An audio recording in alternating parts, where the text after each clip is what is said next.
غنی صاحب عظیم شخصیت اس دنیا سے رخصت ہو گئے، ان کی جدوجہد پر بھی ہم بات کریں گے، لیکن پہلے میں بات کروں گی جس طرح سے ان کی تدفین کی گئی، جو کرفیو کا نفاذ کیا گیا، راتوں رات انہیں دفنا دیا گیا، اس بھارتی خوف کے بارے میں آپ کیا کہیں گے؟ اس سے ثابت ہوتا ہے کہ ایک تو ہندوستان کا وہاں پہ کیسے مظالم ہیں، انہوں نے کس قسم کی آمریت کی ہوئی ہے، لوگوں کا منہ بند کیا ہوا ہے۔ ساتھ ہی میں یہ دکھاتا ہے کہ ہندوستانی حکام کتنے خوف میں ہیں کہ اگر انہوں نے ایک اجازت دے دی تو وہاں پہ لاکھوں کا مجمع جمع ہو جاتا، اور میرے خیال میں پاکستان کے حق میں بہت بڑے پیمانے پہ مظاہرے ہوتے۔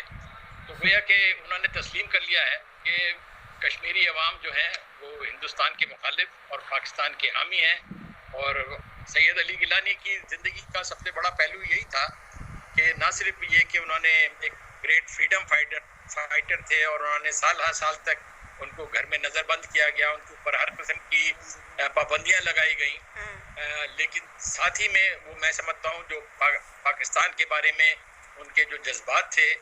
ویسے تو سارے کشمیریوں کے بارے میں ہمارا یہ تصور کرتے ہیں کہ پرو پاکستان ایک جذبہ ہے، لیکن اس میں سید علی گیلانی کی منفرد حیثیت تھی۔ میں سمجھتا ہوں کہ وہ ان کے قائد قوم تھے، اور پاکستان کے ساتھ جو الحاق کے سب سے بڑے حامی تھے۔ تو یہ ان کی موت جو ہے ایک لحاظ سے سمجھے کہ ایک ایرا کا ختم ہونا ہے، لیکن یہ کہ انہوں نے جس جذبے کے ساتھ یہ اپنی ساری زندگی گزاری، جو جدوجہد کی، وہ انشاءاللہ جاری رہے گی، اور وہ ایک مثال کے طور پہ کشمیری عوام کے لیے ایک لحاظ سے ایک مرکز رہیں گے۔ ان کا جانا جو ہے پاکستان کے لیے ایک لحاظ سے نقصان دہ بھی ہے، لیکن میں سمجھتا ہوں کہ جو انہوں نے ایک روایت قائم کی ہے، جو نظریہ انہوں نے سامنے رکھا ہے، وہ ہمیشہ زندہ رہے گا۔ اچھا آصف فاروق صاحب، آپ کیا سمجھتے ہیں جس طرح کی جدوجہد سید علی گیلانی صاحب کی جانب سے کی گئی، اس کے بعد اب سمجھتے ہیں کہ آپ کشمیریوں کی جو تحریک ہے وہ اسی طرح جاری رہے گی، اس میں مزید تیزی آئے گی؟ جی انا للہ و انا الیہ راجعون۔ یہ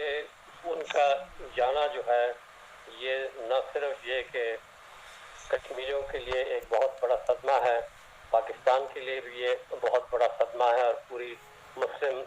دنیا کے لیے بھی ایک بہت بڑا صدمہ ہے، کیونکہ وہ ایک صحیح معنوں میں ایک مجاہد تھے،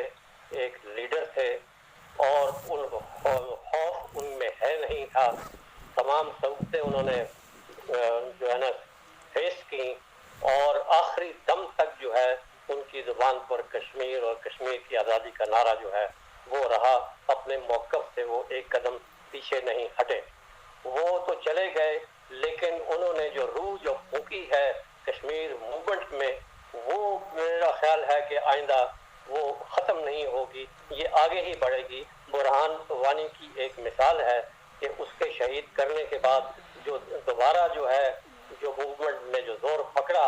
اور وہ پھر آگے جاری و ساری رہا، تو میں یہ سمجھتا ہوں کہ ان کے جانے کے بعد بھی جو وہاں کی جو لبریشن موومنٹ ہے، جو کشمیر موومنٹ میں، اس میں اور زیادہ تیزی آئے گی۔ اور اس کی سب سے بڑی وجہ یہ ہے کہ جو انڈیا نے جو وہاں پر ظلم اور بربریت کا جو بازار گرم کیا ہوا ہے، اور جس طریقے سے انہوں نے ان جیسے مرد مجاہد کو اور پیسفل آدمی کو، اپنے حق پر لڑنے والے کو جو ہے وہ جو ٹریٹ کیا ہے، اور آخری وقت میں ان کو رسومات بھی نہیں کرنے دی، اور لوگوں کو روکا ہوا ہے زور بازو کے ساتھ ان کی جو دیدار ہی وہ کر سکتے، تو یہ چیز جو ہے ایک نیا جذبہ پھونکے گی، جو آج کی وہاں کی جو نئی لیڈرشپ ہے اور جو نئی جو یوتھ ہے، جو کہ برہان وانی کی شہادت کے بعد جو ایکٹیویٹ ہوئے تھے، وہ اب اور مزید ان میں جو ہے نا گرمی اور شدت آئے گی، اور انشاءاللہ یہ خواب جو ہے کشمیر کی آزادی کا جو وہ اپنے ساتھ لے گئے، وہ انشاءاللہ جو ہے آج نہیں تو کل ضرور جو ہے نا وہ پورا ہوگا۔ ٹھیک ہے، آپ جذبے کی بات کر رہے ہیں، آپ ان کے خواب کی بات کر رہے ہیں، لغاری صاحب جس طرح سے آصف صاحب یہ فرما رہے ہیں کہ جو جذبہ ان میں تھا، اب ہم دیکھتے ہیں کہ یہی جذبہ، یہی شدت کشمیر کے بچے میں ہے، تو اب ان کے خواب کو آپ پورا ہوتا دیکھتے ہیں؟ ان کا خواب ضرور پورا ہوگا؟ دیکھیں، ان کی جدوجہد سید علی گیلانی کی وہ کئی دہائیوں پر مشتمل تھی، اور آدھی صدی سے زیادہ تو انہوں نے مسلسل جدوجہد میں گزارے، اور ایک لمحے کو نہ وہ مایوس ہوئے، نہ انہوں نے جدوجہد ترک کی، نہ انہیں کوئی وقفہ لیا، وہ مسلسل متواتر ایک پوری ردھم کے ساتھ، ایک پوری طاقت اور توانائی کے ساتھ، ایک پورے استقلال کے ساتھ، ایک پوری جرأت اور بہادری کے ساتھ، ایک جواں مردی کے ساتھ انہوں نے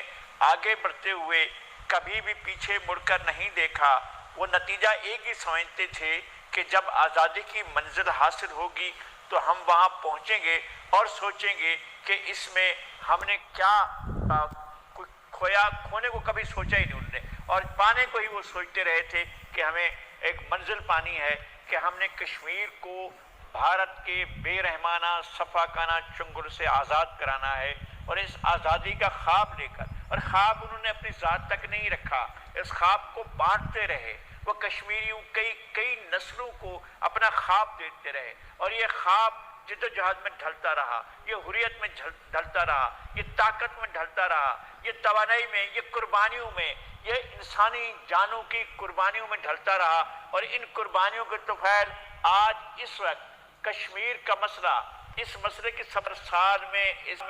میں ایک دن بھی کمزوری نہیں آئی، اس میں ایک دن کے لیے بھی مایوسی نہیں آئی، اور یہ نہیں کہ منزل ابھی دور ہے، وہ منزل کو ہمیشہ قریب سمجھتے رہے اور اسی طرح ڈٹ کر مقابلہ کرتے رہے۔ یہ نشان منزل ہیں، یہ نشان وہ سنگ میل ہیں جو آپ کو بتاتے ہیں کہ دیکھیں یہ ہے مقبول بٹ، پھر دیکھیں یہ ہے وانی، اور یہ دیکھیں کہ یہ جدوجہد کا ایک اور استعارہ، یہ عبدالغنی لون، یہ عبدالغنی بھٹ، اور آگے بڑھتے یہ آپ کے میر وائس عمر فاروق کے والد فاروق احمد، یہ ہیں اب جناب علی گیلانی صاحب، یہ سارے کے سارے وہ روشن ستارے ہیں کہ جنہوں نے ایک منزل کا خواب دیکھا اور اس کے لیے جدوجہد کی، اور ایک نہیں، 100 نہیں، 1000 نہیں، لاکھوں ستارے کہ ان کی ذات میں مجتمع ہو گئے تھے، اور ان کے انتقال پر کہ خون 100,000 انجم سے ہوتی ہے سحر پیدا، اب جب سحر ہوگی تو سب دنیا دیکھے گی کہ اس میں آپ کو سب لوگ نظر آئیں گے، علی گیلانی بھی نظر آئیں گے، اور ان سے پہلے شہید ہونے والے وہ سینکڑوں ہزاروں لوگ بھی نظر آئیں گے جن نے آزادی کے لیے اپنی جدوجہد